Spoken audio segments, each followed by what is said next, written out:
Di tengah isu desakan mundurnya Sintayong dari kursi pelatih timnas Indonesia, pelatih asal Korea Selatan tersebut memiliki pengorbanan kalau menangani skuad Garuda. Sebagai informasi, usai dipecat sebagai pelatih timnas Korea Selatan setelah gagal di Piala Dunia 2018, Sintayong sempat menganggur. Tidak begitu, Sintayong yang merangkap menjadi pelatih timnas usia 19 hingga senior akan disibukkan dengan agenda-agenda besar di tahun ini. Selain dihadapkan dengan agenda-agenda penting, Sintayong juga harus memenuhi ekspektasi prestasi dari federasi dan publik sepak bola Indonesia. Terhitung sudah 3 tahun pelatih asal Korea Selatan tersebut menangani skuad Garuda. Dengan agenda-agenda yang akan dihadapi nanti, STY memiliki banyak kesempatan untuk memberikan prestasi yang terbaik bagi skuad Garuda.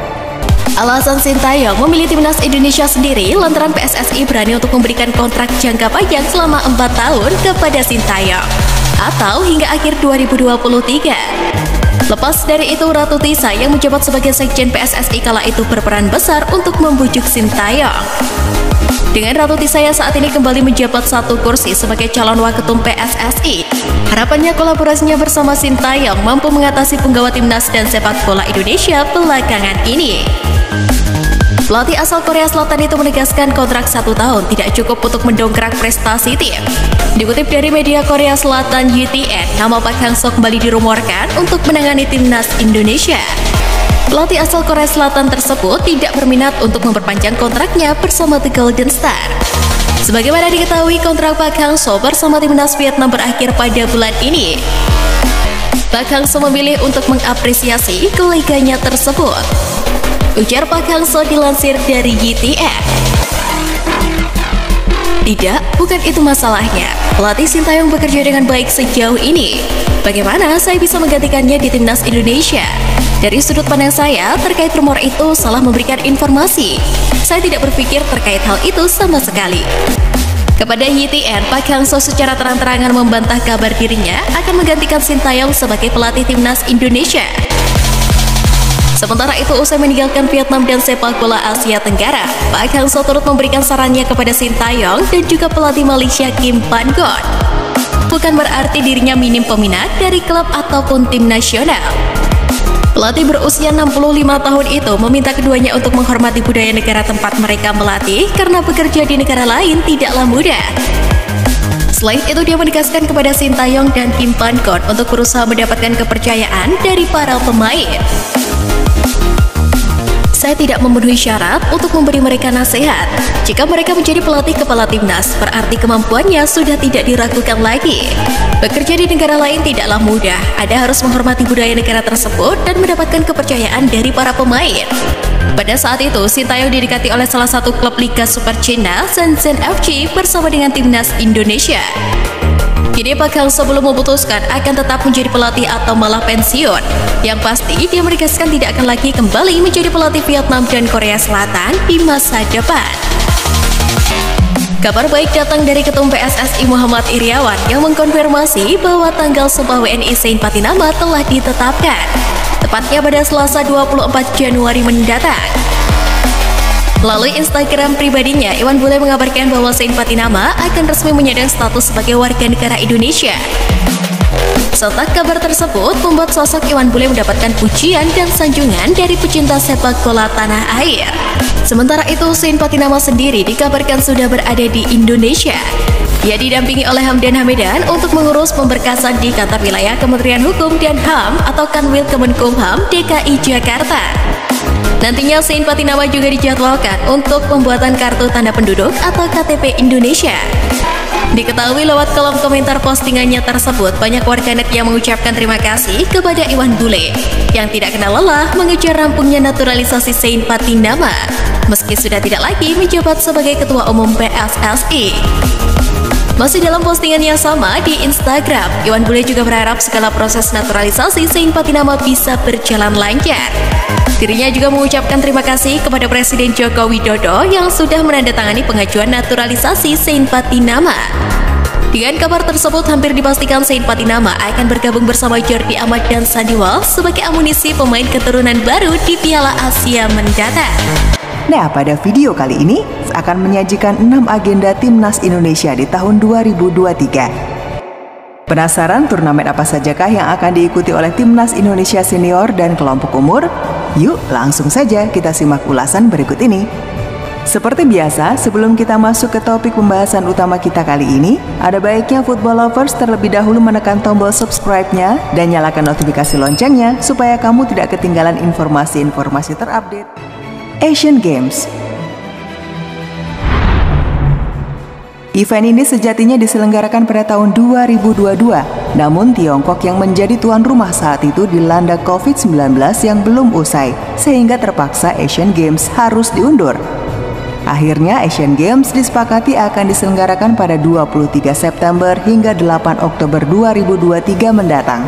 Untuk tempat penyelenggaraan ajang multi-event ini tetap di Tiongkok, sedangkan nama Asian Games sedikit berubah, yang awalnya Asian Games 2022 akan berubah menjadi Asian Games Hangzhou 2022, walaupun event ini digelar pada tahun 2023. SEA Games. Pada edisi 2023 ini, SEA Games akan bertempat di Kamboja. Sesuai rencana, SEA Games 2023 akan dilaksanakan pada 5-17 Mei 2023. Tentu saja pada edisi kali ini akan menjadi ajang pembuktian bagi Timnas Indonesia U23 setelah pada edisi sebelumnya hanya meraih medali perunggu. Sayangnya ajang SEA Games ini tidak masuk dalam kalender FIFA, sehingga beberapa pemain-pemain andalan Timnas Indonesia seperti Pratama Arhan, Elkan Bagot, dan Witan Sulaiman, belum Marcelino Ferdinand, dan Hernando Ari. Kemungkinan besar di SEA Games 2023 nanti, Timnas Indonesia akan diisi oleh pemain-pemain yang berkompetisi di Liga Dalam Negeri. Piala Asia U20. Timnas Indonesia U20 lolos ke Piala Asia U20 setelah melewati babak kualifikasi dengan cukup mulus. Marcelino dan kawan-kawan berhasil menyapu bersih 3 laga kualifikasi.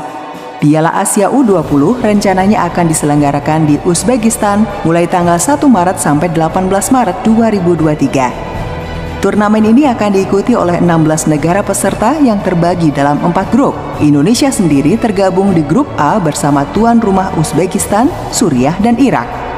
Ajang Piala Asia U20 ini selain untuk mengejar prestasi, bisa juga digunakan sebagai ajang pemanasan bagi Timnas Indonesia U20 untuk menghadapi Piala Dunia U20 nanti. Meski tak mudah, dengan segala persiapan yang sudah dilakukan selama ini, seperti melakukan training center di Eropa, mengadakan uji coba di Eropa, dan tambahan amunisi dari beberapa pemain keturunan seperti Justin Hubner, Tivar Jenner, dan Rafael Struijk, kita wajib optimis bahwa Garuda Muda akan bisa membawa hasil yang membanggakan. Piala Dunia U20. Piala Dunia U20 sejatinya digelar pada tahun 2021 lalu. Namun karena wabah COVID-19 kala itu belum reda, FIFA memutuskan untuk menjadwal ulang gelaran Piala Dunia U20. Indonesia yang ditunjuk sebagai tuan rumah pun juga sudah mempersiapkan segala hal, mulai dari stadion-stadion yang akan dijadikan sebagai venue pertandingan dan beberapa lapangan untuk latihan, semuanya dalam kondisi siap pakai dan sudah memenuhi standar yang ditetapkan oleh FIFA. Selain itu, Timnas Indonesia U20 pun juga sudah memanasi mesin perangnya sejak tahun lalu. Dimulai dari mengikuti berbagai ajang seperti Piala AFF U19 2022 dan kualifikasi Piala Asia U20, training center di Turki, dan mengadakan uji coba dengan tim-tim kuat hingga terus menyeleksi pemain keturunan. Tentu saja dengan status tuan rumah, Indonesia tak ingin malu di hadapan publik sendiri. Meski ini partisipasi perdana, Marcelino Ferdinand CS bertekad akan memberikan yang terbaik di ajang ini. Selain untuk mengejar prestasi, ajang ini juga bisa dijadikan sebagai ajang promosi bagi bakat-bakat muda Indonesia untuk bisa dilirik oleh talent scouting dari klub-klub Eropa. Diyakini bakal ada banyak talent scouting dari klub-klub Eropa yang akan menyaksikan sekaligus mencari pemain-pemain potensial di ajang ini. Jelas, ini akan menjadi kesempatan emas bagi talenta-talenta hebat Indonesia seperti Marcelino Ferdinand, Ronaldo Kuateh, Hoki Caraka, hingga Muhammad Ferrari untuk menunjukkan kemampuan terbaiknya dan bisa berkesempatan direkrut oleh klub asal Eropa. Hingga video ini dibuat, undian grup Piala Dunia U20 belum dilaksanakan. Namun beberapa negara peserta sudah memastikan lolos setelah berhasil melewati babak kualifikasi. Beberapa negara tersebut adalah Republik Dominika, Fiji, Guatemala, Amerika Serikat, Selandia Baru, Italia, Inggris, Prancis, Israel, dan Slovakia. Piala Asia 2023. Setelah terakhir kali ikut serta pada tahun 2007 lalu dan itu pun lolos karena tuan rumah, timnas Indonesia akan kembali berlaga di Piala Asia. Skuad Garuda lolos ke Piala Asia setelah berhasil menjadi salah satu dari 6 runner-up terbaik di babak kualifikasi. Pada babak kualifikasi, Indonesia kala itu tergabung di grup A babak kualifikasi bersama Jordania, Nepal, dan Kuwait. Bertempat di Kuwait, timnas Indonesia mampu tampil heroik dengan berhasil menumbangkan Kuwait 2-1 di pertandingan pembuka melalui gol penalti Mark Klok dan sontekan Rahmat Irianto. Di pertandingan kedua, Indonesia hanya kalah tipis 0-1 melawan Jordania. Namun kala itu timnas Indonesia mampu tampil luar biasa dan berhasil menggagalkan 1 penalti dari Jordania. Di pertandingan terakhir, skuad Garuda tampil terengginas dengan membantai Nepal 7 gol tanpa balas. Piala Asia 2023 rencananya akan digelar di Qatar pada 16 Juni hingga 16 Juli 2023 mendatang. Hingga video ini dibuat, grup babak penyisihan belum digelar oleh AFC, namun pembagian pot sudah dilakukan. Timnas Indonesia tergabung di pot 4 dan berpeluang besar akan bertemu wakil Asia di Piala Dunia 2022 lalu seperti tuan rumah Qatar, Iran, Australia, Jepang, Arab Saudi, dan Korea Selatan. Meskipun harus berhadapan dengan tim-tim besar, Indonesia harus tetap optimis karena di ajang ini Indonesia akan diperkuat beberapa pemain keturunan baru seperti Jordi Amat, Shane Patinama, dan Sandy Walsh. Nah, itulah tadi 6 agenda timnas Indonesia di tahun 2023 ini. Lalu, kalau menurut football lovers, apakah timnas Indonesia akan mencatatkan prestasi di tahun ini? Yuk, tuliskan pendapatmu di kolom komentar ya, football lovers. Oke, football lovers, sampai di sini dulu ya pembahasan kita kali ini. Terima kasih sudah menonton video ini sampai akhir. Jangan lupa untuk like dan share video ini ya. Sampai ketemu di video-video selanjutnya. See you!